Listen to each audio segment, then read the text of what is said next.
ready. All right, my clock is saying 2 o'clock straight up, so I'm going to get us started here and officially welcome everybody to our webinar Wednesday. I think this is our 6th one that we've had. We started in June, and we really have begun to, as I said, to build an audience that's been coming on in every month. So that's pretty cool. Today, it is my great honor to have with us Cheryl Hubbard-George. And Cheryl has beautiful flowers behind her. I forgot to ask you about your flowers, but it looks lovely. She comes to us from Florence District 3 in South Carolina.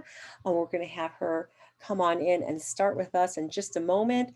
But before I get started, I'm going to do a little poll, get everybody a little calisthenics. Please let us know what your role is.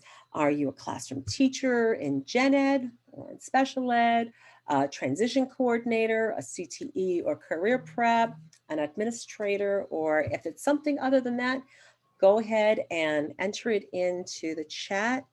Aha. Hi, Deborah, parent advocate. Love it. That's awesome. Workability coordinator, a BCBA. My old haunts were the Monarch Center for Autism in Shaker Heights, Ohio. Had a lot of good BCBA friends. Awesome. Special education facilitator, parent mentor. So important now, the parent connection and so forth in this day and age. All right, we've got about 74% of the votes. Thanks for voting. And let me share the results with you. So the majority of folks here today are transition coordinators, but as you can see, we've got a plethora of other, and you can see them in the chat there, administrators and classroom teachers in special ed. Awesome. Thanks very much. I'll put another poll up in a little bit, but for now, I'd like to welcome you to the world of education associates. Oh my gosh, look at all of these things that we do here. It's really a pleasure and an honor to be working with curriculum and with people who are really helping students figure out what their next part of life is and what they're going to be doing. And so this is just an amazing group of people. As you all know, especially if most of the people check special educator, there's no one size that fits all, right? So there's a lot of different things that are going on these days. And so what we're going to talk today is about options. And we're not going to be going on into the curriculum as deeply. So I'm just going to give you a very brief overview of who we are and what it's about so that you have a baseline. And that way things that Cheryl's going to talk about will make better sense.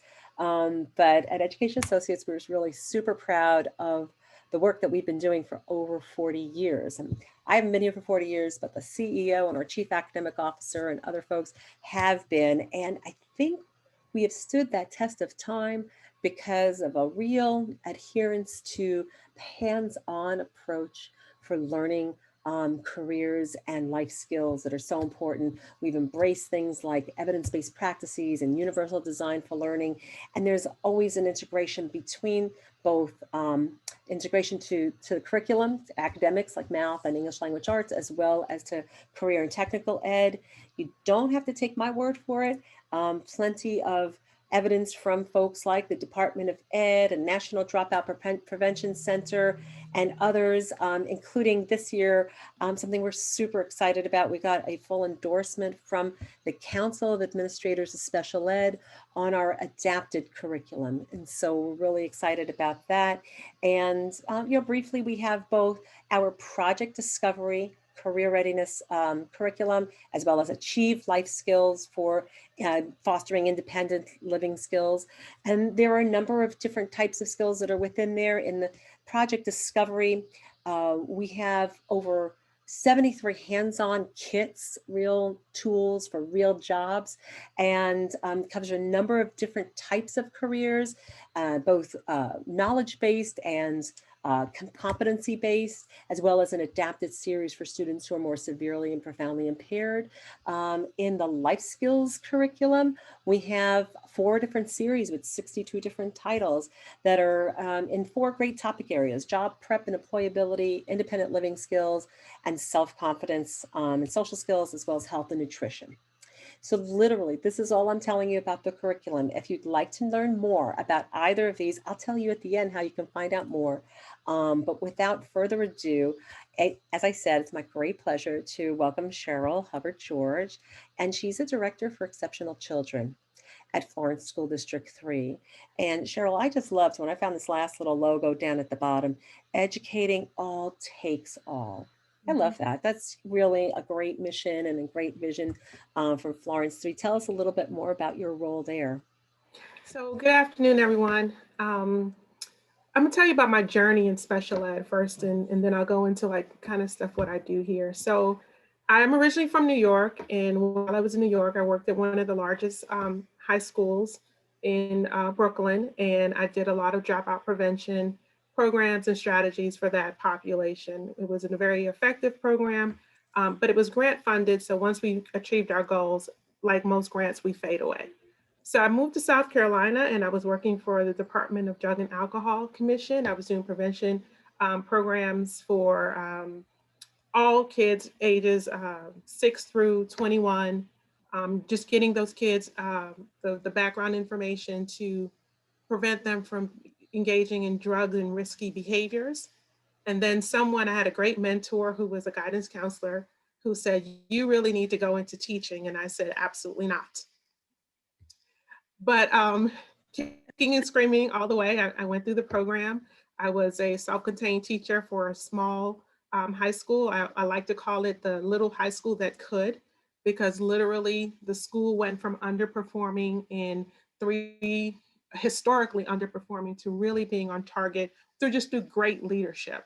So a lot of the things that I'm going to talk about today is about looking at great leadership and how great leadership builds great programs to build great outcomes for students with disabilities. I have been a special education teacher. I have been a transition specialist. I've been an instructional specialist. I've been a coordinator, and now I'm a special education director. I'm busy and I'm tired most days, but But all every good day, for good reasons. yeah, Yeah. most days I'm half sleepy, but everything that I do here for Florence 3 is for the benefit of students, and with program building and trying to get students engaged who are um, thinking about dropping out of school, trying to get parents to buy in and trust the school system is an ongoing process, but it's good work. Awesome. Awesome. So And one thing we're going to be talking about, bridging that real world gap. We had one other poll out there, Cheryl. Let's find out what people um, were doing. Let's stop sharing that one. Let's say there's a next one. What does fall semester 2020 look like in your district? Dogs barking and all. What does fall semester look like for you guys? 100% remote for a period of time, 100% face-to-face, hybrid, or is it all, alternating days, or is it parent choice or something else? Boy, oh boy. When we started taking this poll back in June, the expectations for fall were going to be that it was going to be hopefully a lot more face-to-face. And boy, oh boy, we've changed it on the fly. Okay, we've got about 62% in, and I'll share the results with you because it's kind of interesting. Look at that. 100% remote and hybrid are really the two big chunks that we're seeing, not so much on the face-to-face. Hopefully that will change. We'll get back to normal, and parents' choice. And then there's some others here in the pieces. 4 days on-site, 1 day virtual. Okay, that's a kind of a hybrid in and of itself there. Awesome. All right, well, that's the last poll for right now. Thank you all for participating. And Cheryl, I'll let you continue on. Lead on. well, I'm going to tell you my poll results. Okay, yes, tell us what it looks like for you. Our district is hybrid. Our elementary students come every day, and our middle and high school students are primarily hybrid. We have a large population of our students with disabilities whose parents have selected to have them remote. And I can tell you, I was a huge skeptic at first, but our teachers are doing things that I could not even imagine to be humanly possible for a teacher. They're doing amazing work with delivering specialized instruction virtually. So I'm extremely proud of them. Our students are stepping up to the plate as well. So I'm a huge fan right now of remote learning. I'd love to have my kids back face to face. I think that's everyone's goal. But if you've not had an opportunity to really go out there and look at some really good instruction for remote learning, come on over to Florence Free because we have some rock star teachers doing it every day. Awesome. Awesome. Yeah, it really is interesting. And I did read another article the other day, specifically about some students on the spectrum who Mhm. are, obviously it's not what we want. We don't want them to continually to be in their little cocoon, but they were enjoying parts of it. So if we can figure out how to help them excel in those areas that Mhm. it works for them to focus and be quiet and and study, and then find meaningful ways for them to interact and build their social skills, that would be the best, combination for them. So, And I think one thing that this experience is going to do is open up a lot of career technology jobs for students who didn't think that that was a pathway for them. Because we have a lot of students who are great with navigating the Google platforms and the Zoom platforms. So I think that this is really going to enter and allow them to explore careers that they didn't think that they would want. yeah, very true. Absolutely. All right. Well, let's talk about that. Careers. There you go. Um, all right. So with our journey, with again always improving our student outcomes. One of the things that our district looked at, and we did it from a committee perspective. We don't tend to do everything or anything, make big decisions by ourselves, but one thing that every district should be asking themselves is, are you meeting the post-secondary needs of all of your students? What are your trend lines looking like for your students with disabilities and without disabilities? What's happening to them? Talk to your students, try to figure out what do they want to do, where are they going, and what are their trends in their employment and their independent living situations and goals. I think oftentimes we do a great job of trying to figure out what kids want to be when they grow up, but we don't do as well as looking at independent living. Can they actually perform the day-to-day tasks successfully, and do they know how to navigate that world? So we explored those questions. Students with disabilities is SWD. Um, So again, we looked at our current trends, reasons for students dropping out. The biggest reason for students to drop out, and there's several, they're push factors, they're pull factors. For Florence School District 3, it is a combination of both. Some push factors include um, suspension and expulsion, overall disengagement. Some pull factors could be, family obligations. In some communities, gang activity is a huge factor that are pulling kids from school into dropout situations. So we did a need assessments of all of our students. We looked at our dropout rates. And I can tell you that in South Carolina coming up, we're doing increased focus on looking on dropouts. Our dropout data looks fine. We are right at the average, state average for dropouts. But when we started to look deeper and we started to see some trends, we started to see that students with disabilities were really dropping out at larger rates than we would expect to see. When you look at your graduation rates, it's going to talk about the students that are currently in school, but it's not teasing out those students who have dropped out. And that is going to now impact the graduation rates across South Carolina and possibly across the state if you start really looking at who's graduating and to what extent are those kids with disabilities graduating versus dropping out. And you will see that they're probably dropping out more than they are graduating, and that trend needs to stop. Um, we looked at how often our students with disabilities, not only are they enrolled in CTE courses, but how often are they becoming completers? And then when you start looking at that data, is it resource students or the students within self-contained? We were fortunate enough over the last 2 years, we had 2 to 3 students who were in self-contained who end up being CTE completers. But it takes a lot of effort and strategic planning for that to happen. And I'll talk a little bit about that as we go through. We examined what our barriers were for CTE enrollment, for CTE completer status, for students just being engaged in the core curriculum. You have to examine those barriers. Was it attitude of teachers? Was it lack of training for teachers? Was the curriculum good enough? Where were our holes and how could we fill them through personnel and or curriculum? And the biggest question is, okay, now that we know what all of these issues are, how are we going to fix it? What's your plan? So on our next slide, we're going to talk about how we started to tackle the barriers that we perceived as issues coming up. So one of the first things we did as a district is we looked at, well, what are the occupations in our small rural community? Most of our students, when they graduate, they either stay at home or, and if they leave to go to college, they will eventually come back. So when they're coming back, when they're employed in Lake City, where are they employed? Where are the jobs? So for Lake City, our primary employer is healthcare and social assistance. Manufacturing, we have the Nanya plastic plant here. That's a huge employer for Lake City. Food service and accommodations. We have some really new and upcoming hotels that are in this community that are providing jobs for our citizens.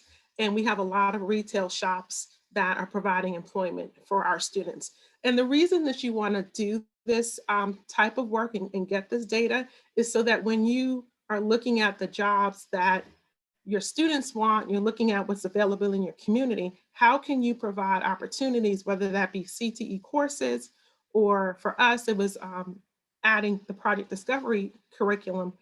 How can we put some intentional supports in place to support these careers?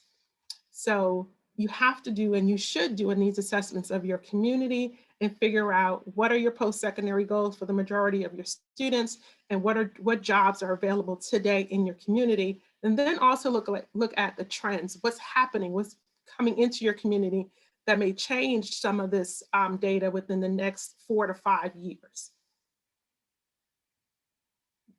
Let's go to the next slide. So one of the things that we did is after we did our district needs assessment analysis, we also formed a school-based committee.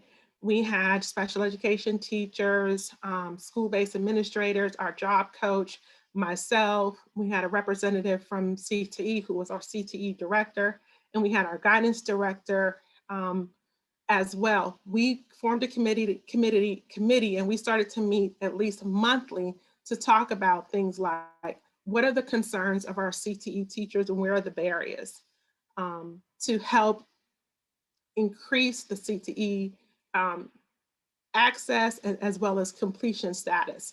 And I'm going to keep referencing CTE because that is a known research-based indicator to improve student outcomes for students with disabilities. The data is there. It says if you can get students in work experience, job employment, and CTE courses, that it will improve student outcomes, whether that be immediate, or if you look at the data that does longitudinal studies, students with disabilities who complete CTE courses have better outcomes. And some of the concerns that our CTE teachers came up with was safety concerns. If students with disabilities, particularly those with high management behaviors, come into CTE courses where there are knives and scissors and equipment, are the students and the teachers going to be safe?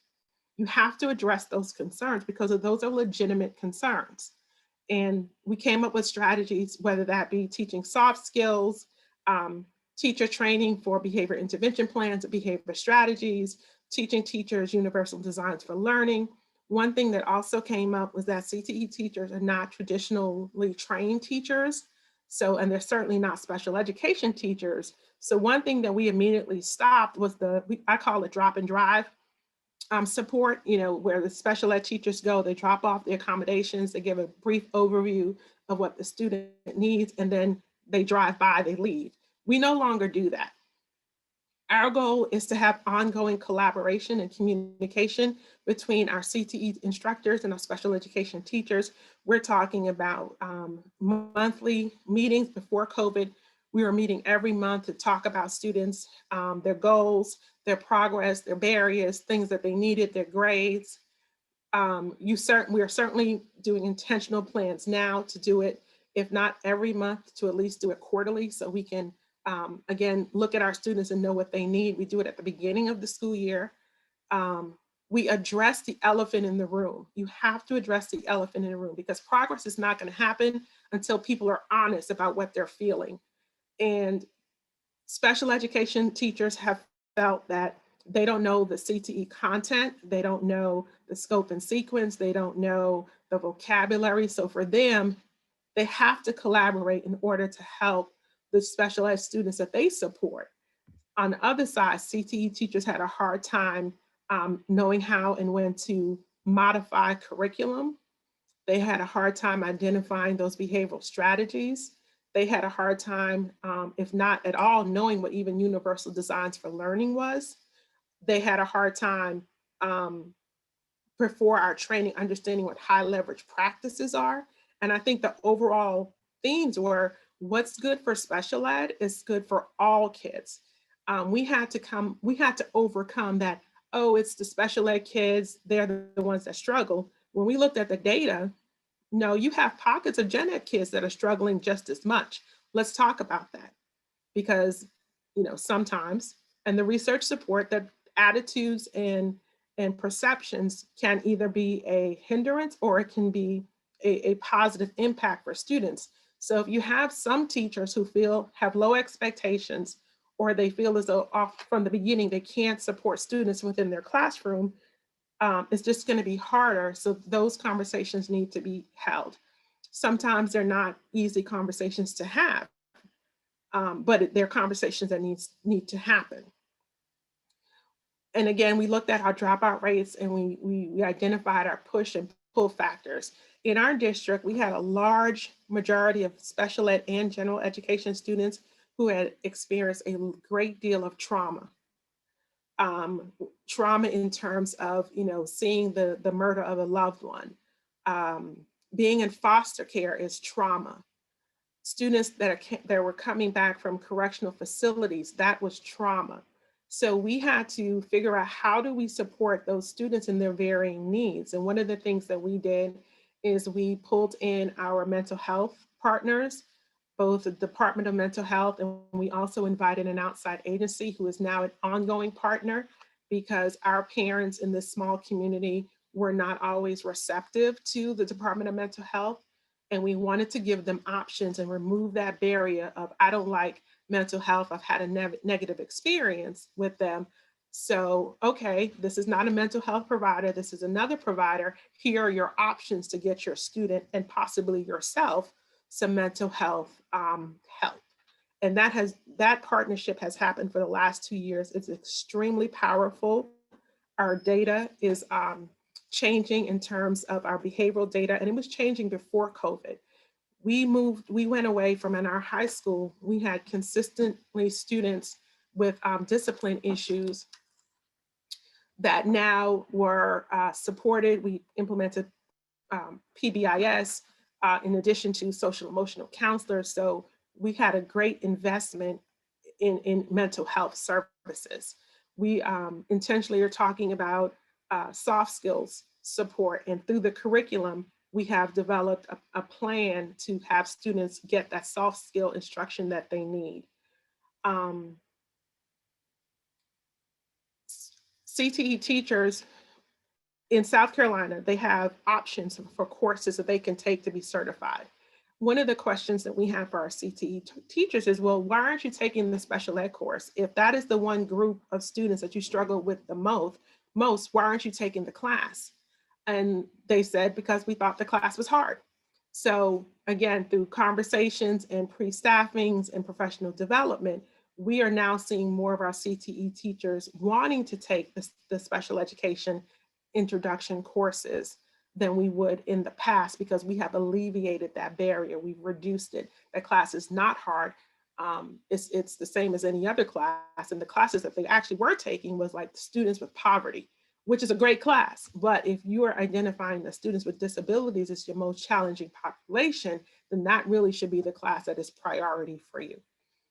Let's move to the next slide. So again, with one of our plans, when we looked at the needs of our students with disabilities, one of the things that the first things that I did was I made sure that my students had and my teachers had evidence-based curriculum in every content that we taught. So we have reading and math evidence-based curriculum. Project Discovery is our transition evidence-based curriculum. We have a social emotional evidence-based curriculum. And for us, it was important to go further than just giving our teachers curriculum. We developed a simulated career discovery lab. It's also a simulated independent living lab. So students can go in there, they can learn and navigate the curriculum in a judge-free zone. Teachers are very supportive. They want the students to be engaged and explore all the different modules for the curriculum that we purchased. I strategically placed it in the career and technology building because I wanted to make it very clear and known that every student with a disability has the same access and right to every CTE courses that Florence School District 3 offers. And the superintendent was extremely supportive of that plan. The principal was very supportive in the community. And I'll show you in future slides, but the board of directors was very supportive of that plan. You can't have kids at the table if they're not in the building. So we made sure that we put them in the building to provide them with better access. We train our special education teachers as well as our CTE teachers, because one population that we're looking to improve in terms of the work-based experience and career technology education is our low incidence population. And a lot of our low incidence students were going into traditional CTE courses. They were going in with a modified curriculum. And our CTE teachers needed to know, well, how do I adapt this curriculum for them? And it was as simple as, well, we have the adaptive curriculum that you can use, and the special ed teacher can support you through the Project Discovery curriculum that we purchased. It was an easy fit. It alleviates the stress of trying to have CTE teachers figure it out. We have given it to them, and it also, again, provides better opportunity for collaboration and planning between the special education teacher and the general education CTE teacher. We are a consistent partner. This is our second year with the Hire Me SC pilot program. And what that program does, it brings in community partners, the Department of Vocational Rehabilitation, the Disabilities Board, Family Connections, all of our local special education community partners we meet with monthly. And one of the things that we monitor is work experience, and we track and monitor CTE engagement and completion rates. Every year, we print out every student's transcript in the pilot program, and we look to make sure that the student is on track to either be a CTE completer.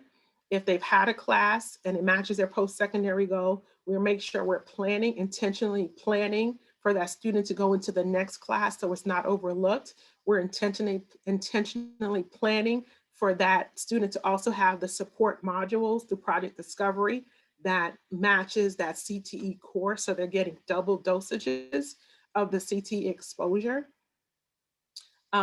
We also survey our special education staff about previous careers and talents. One thing I had no idea is I had a special ed teacher who was a certified nurse assistant. She was perfect to deliver the content through the Project Discovery and wanted to. She said, that's me, that's what I want to do. So she was, because she had those previous experiences, she was the perfect person to teach that module.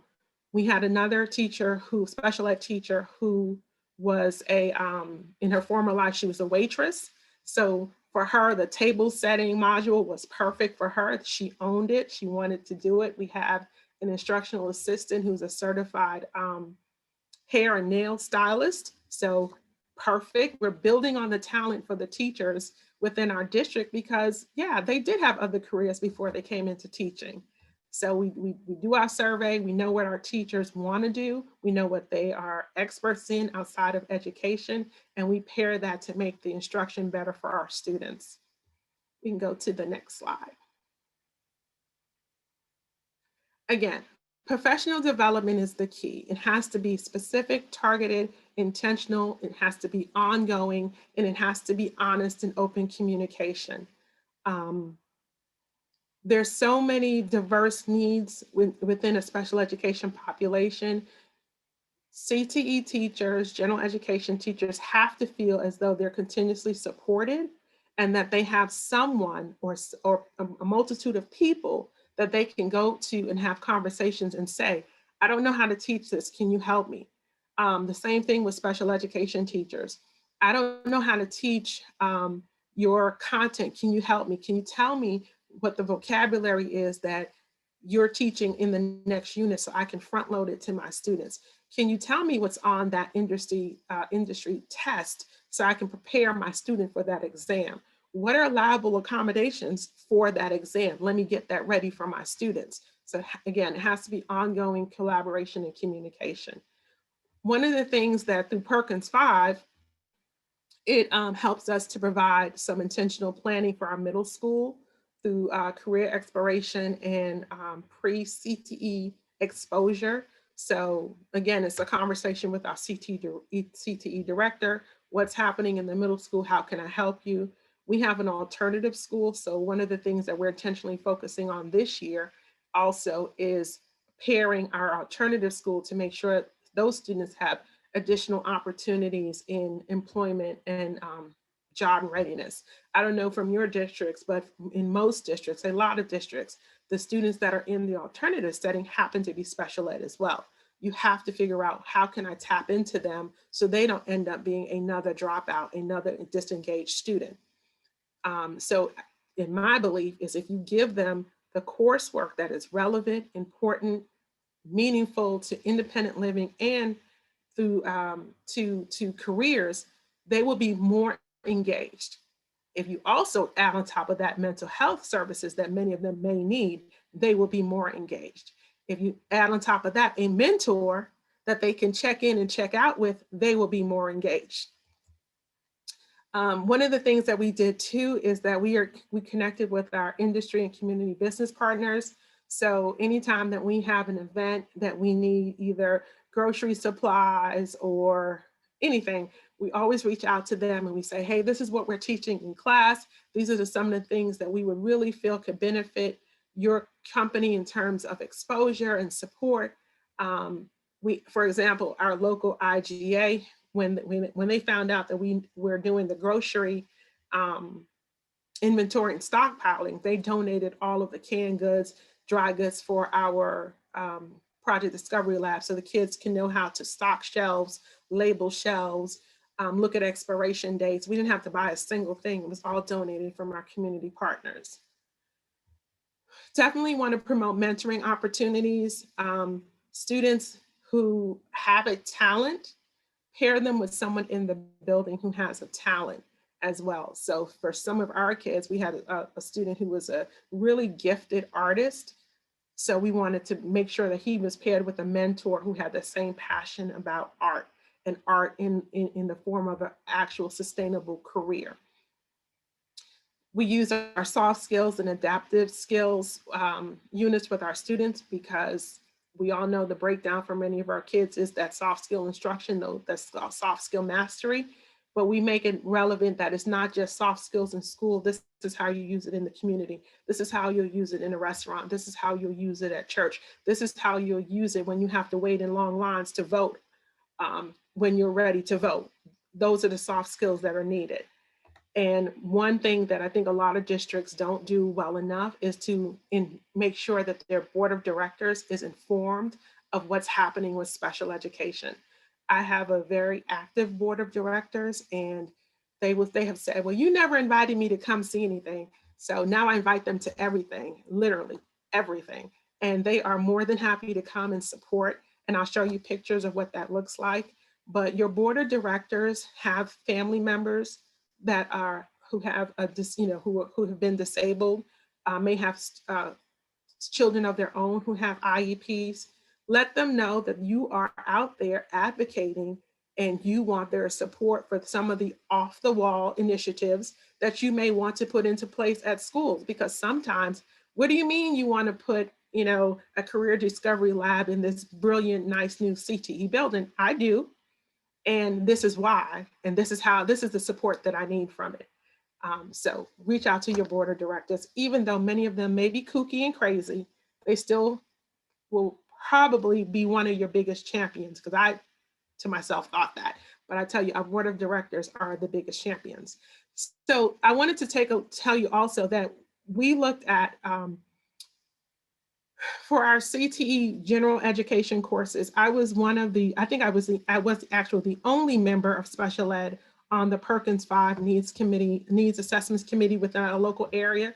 It's so important to be a voice at the table for the people that are making the decision. So when the team met, they were thinking about taking away courses that I knew that our special ed students wanted to be in and could have viable jobs in. And I was there as the voice of special ed because, retailing, welding, firefighting, all of those things our kids can absolutely go into. So that can't come off the table.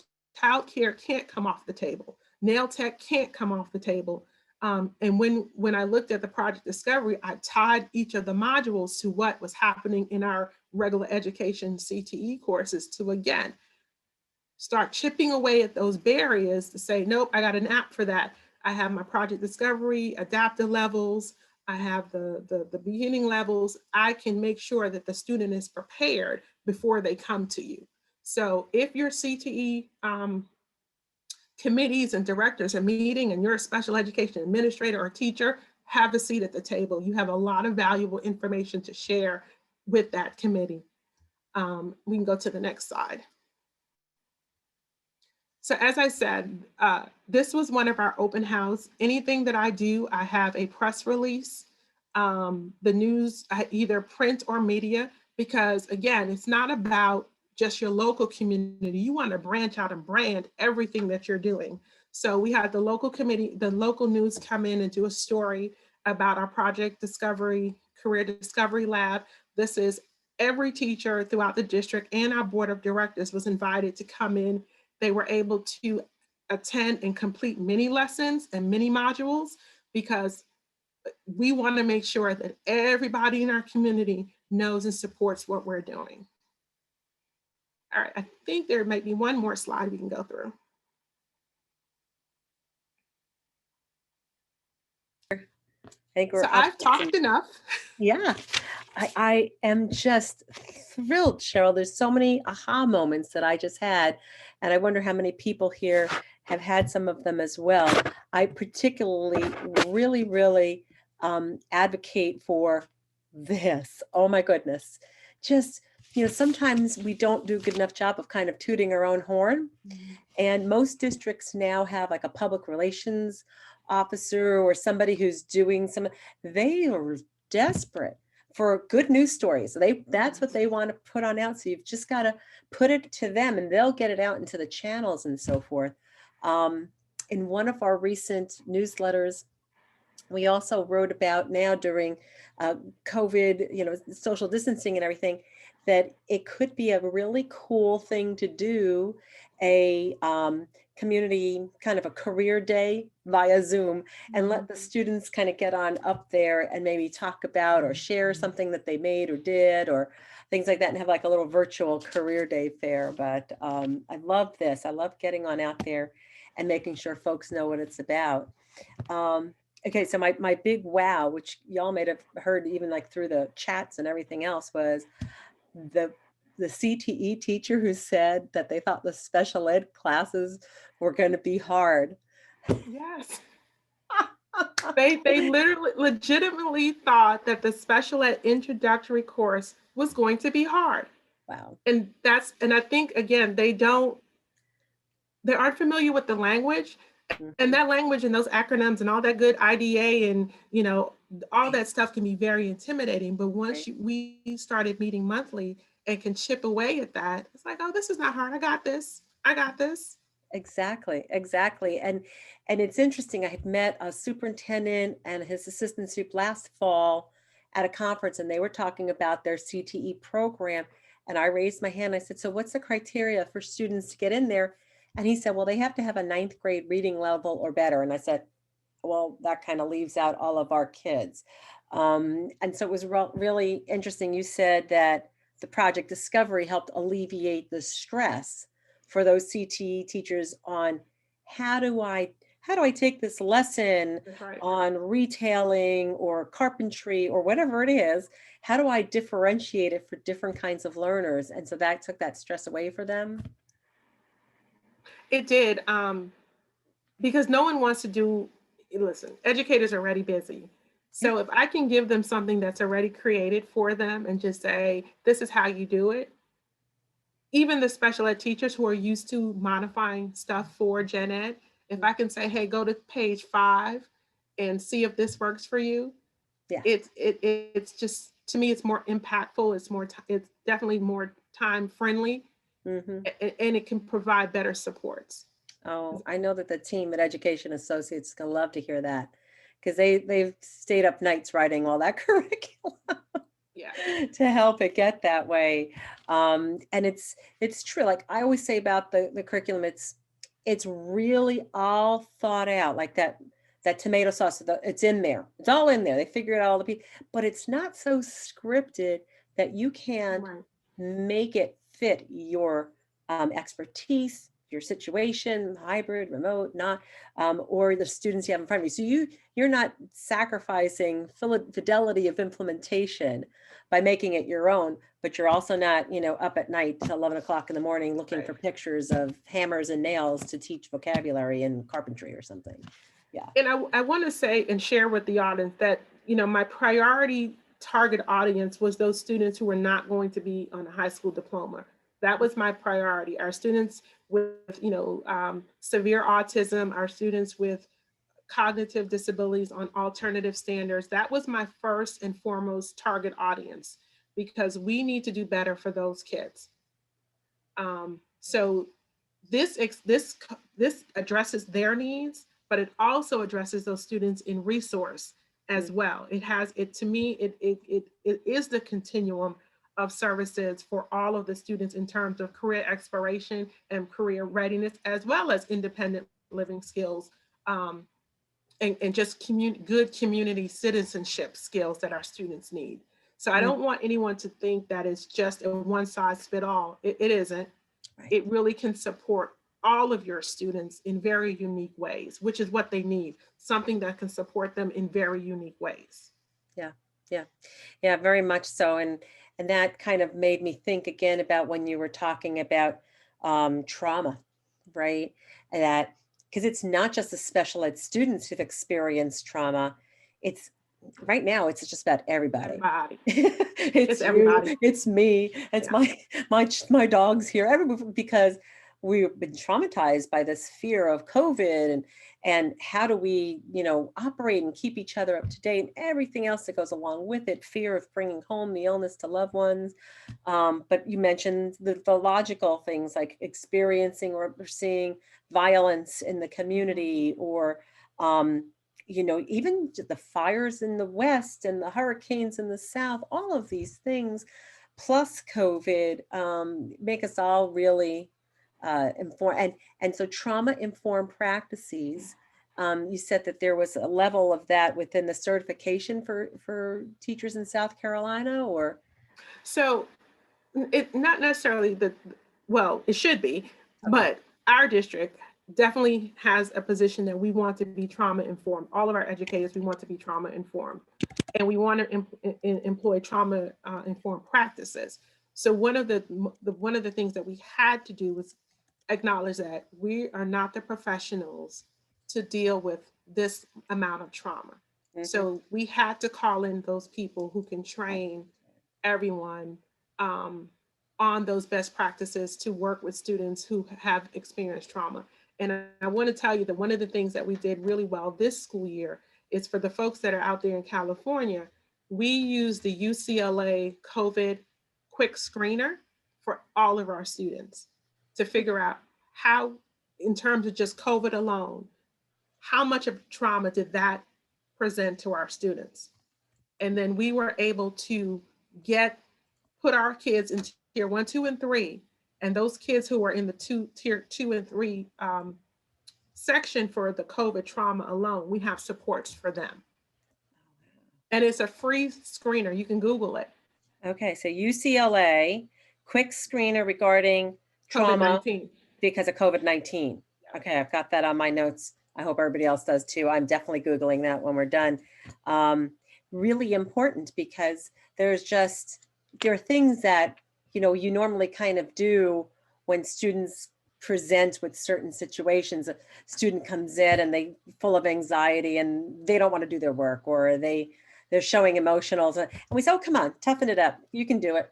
But that's like the exact opposite of what you should do for students who are really experiencing trauma. We should be pouring out the empathy, letting them talk about it, and then saying, okay, I understand. Let's see if we can keep you busy for a little bit so that you can get yourself on the right side of this, and, and helping them find their path step by step to dealing with the trauma and understanding it themselves. And I think that one of the biggest mistakes districts do, and we were guilty of doing it too, is we had, you know, Department of Mental Health partners, but we weren't meeting with them on a regular enough basis to talk about, well, because we have a release of information once they through our memo of understanding, and all of our parents sign a release of information. But we need to be sitting down with them and saying, okay, tell me what you're working on with Susie, so I can work on with Susie as well in the school setting. Yeah. And together we can track Susie's level of success. Because if you're tracking success in one way, and it's mostly school and community, home in the community, but the level of success needs to be tracked at school with terms of school practices and experiences, then we are talking two different languages, and Susie's really not getting better. Because if Susie can't get better in all the settings that she's in, she's not getting better. Right. So we brought our partners in and we talked about students.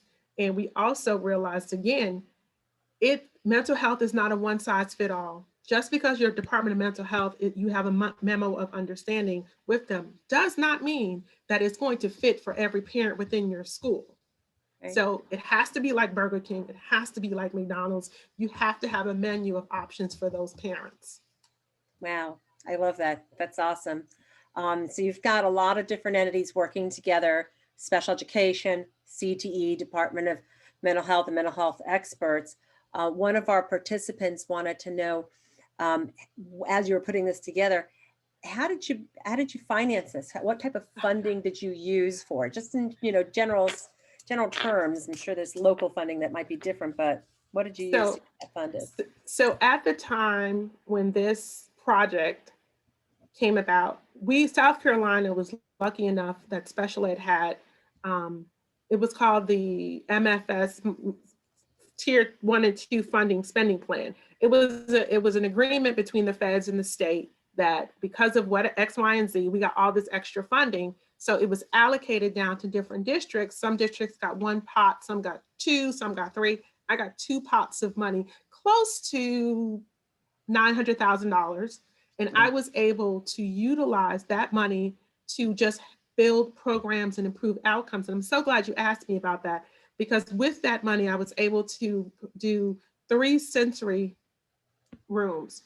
One sensory room is actually a model sensory room, to the point that the company hired our students to be models for their catalog. Wow. So now those kids have that on their resume. We were able to get all that evidence-based curriculum. We looked at our core instructional program, and literacy instruction, phonics instruction was a whole, because when students don't have good phonics and literary instruction, they tend to come over to the special ed side. So we were able to pour into that whole and do good for all kids. So it was special funding. And you guys had a super great sale. So I was able to get buy one, get one. Nice. Okay. And we also have local partners that, again, they donated whatever we didn't have Mm-hmm. um, to add on to the project.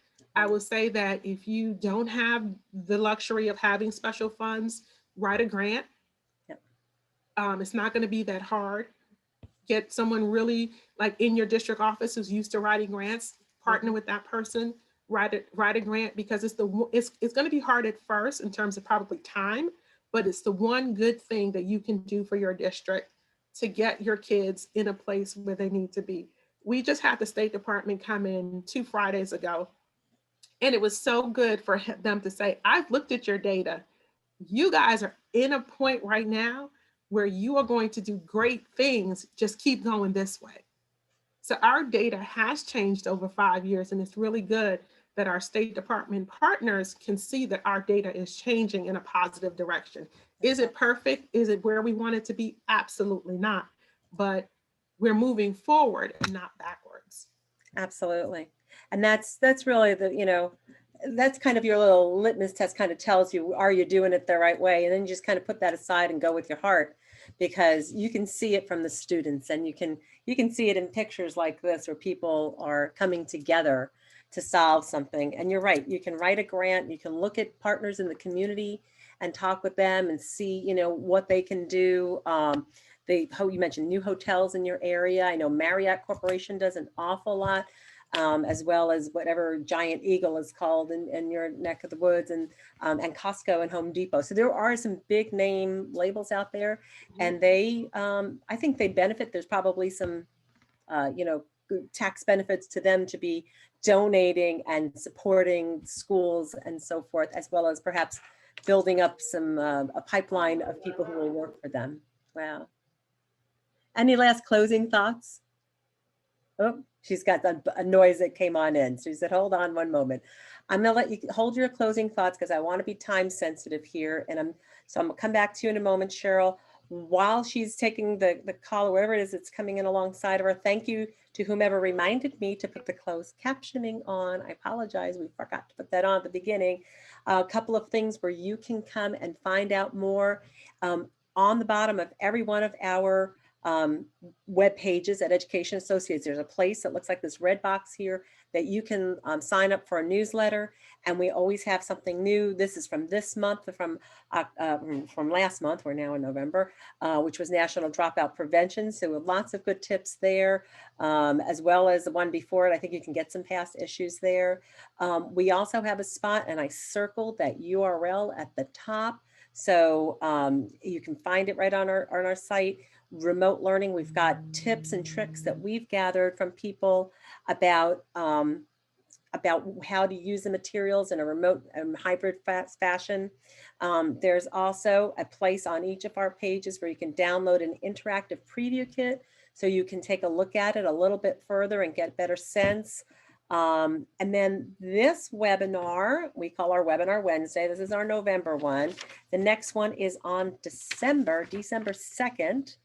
And that's going to be with Holly Myers from Dutch Fork High School in South Carolina. So another South Carolina words of wisdom. And she's going to talk about teaching work-based learning and remotely and in the classroom. So you can come to our website. I've circled the URL. It's also really easy to navigate around and about, and you can register for free and share that with people. On this very same page, there is also a link to all of these 6 different webinars that we've done, so you can listen to people from around the country, share those links with other people. It's kind of a free professional development offering. And if you do want to learn a little bit more about the products and so forth, you can schedule a personal Zoom. Really easy to do. There's the URL for that, and we'll put those URLs in the materials that we'll send you afterwards, because we will send you a recording to this session, and then we'll put some of those URLs where you can sign up for the next webinar, or you can schedule one just for your team. We oftentimes have people come on in with a group of folks from around the district, and we'll hold a Zoom, and you can ask any questions you might like. And so, Cheryl, Ben told me he's got another question or two, so I'm going to look for that. Okay, the location for the UCLA quick screener. She said just to Google it, Lisa. I think that I might can send the link to you if you wanted to, and you can send it out. But you can, if you just Google it, UCLA COVID-19 screener, it'll come up. awesome. Okay, that sounds good. And what's the size of your SPED population and the population of your districts? So I guess for the proportion of students. So we are considered a medium-sized district. Our total student population is about 3,000. We have 9 schools. We just got added a magnet school, 2 magnet schools. It still totals 9. And our total special ed population is about 636. The majority of our students have specific learning disabilities. We do have about 50 students in our self-contained population, and that's K through 12. No, I'm lying. That's high school. Um, self-contained K through 12 is probably about 80. Um, I do want to leave you all with this quick statement. I want you all to be able to walk away today thinking about your truths, the truths about your students, the truths about your district, and then root your truths in your district data. Be data informed and not data driven. And if you can be data informed, you will be able to walk away confidently knowing that your programs meet the needs of your students and that your students will walk away being ready to be good citizens, good workers, and announcements and have the Yes. education that best fits their needs. Um, and then I want you to realize and think about how much of your identity involves what you do for a living. And then when you think about that every day and how the identity of your students will be with the career they do or do not have. This work is so important. My identity is 50% what I do for a living. Yeah. Yeah. It is, and it does go back to what you were saying, that it's all about attitudes and perception. My mother came to the US when she was 18, 19, and she was told that she wanted to be a nurse, and she was told she needed 2 years of English before she could do 2 years of nursing. And she went and she counted, she said, I'm going to be 25. I'll be an old maid by then. And she never went for it. So needless to say, she was a great nurse to all of us around the house, and she ended up being a very specialized seamstress. But perceptions, right? Can you do it? Can you overcome this burden that you have right now, whatever that might be, and live what you want to live, your own best personal life, not what anybody else thinks you should be doing. And that's what we should be looking for our students. Yep. So awesome. Wow, Cheryl, I just can't thank you enough. We've learned so much. I really have like a page and a half of just notes. And I just love that. It really is an opportunity for us all to learn from each other. And there was several other notes, folks asking, can the recordings for this and previous webinars we found? Yes, once again, they're all up on our website. I think Ben has just put that on into the chats there. And please feel free to reach out and let us know how we could help you. Because if we don't help each other, I don't know who's going to step up and do that for us, right? So we're really, really thankful for the time you spent with us today. Cheryl, thank you so much. And everybody here, thank you so very much. I'm sure it's a really busy day for everybody. Thank you for joining us. We appreciate it. And we're looking forward to hear more great news stories. If you have stories like this using these materials, we'd love to have you come and, raise your hand, tell the good story yourself. But it's a good thing to help each other out. Great. Thank you. It was a pleasure. Yeah. Thank you. Okay. Thank you. Have a great day.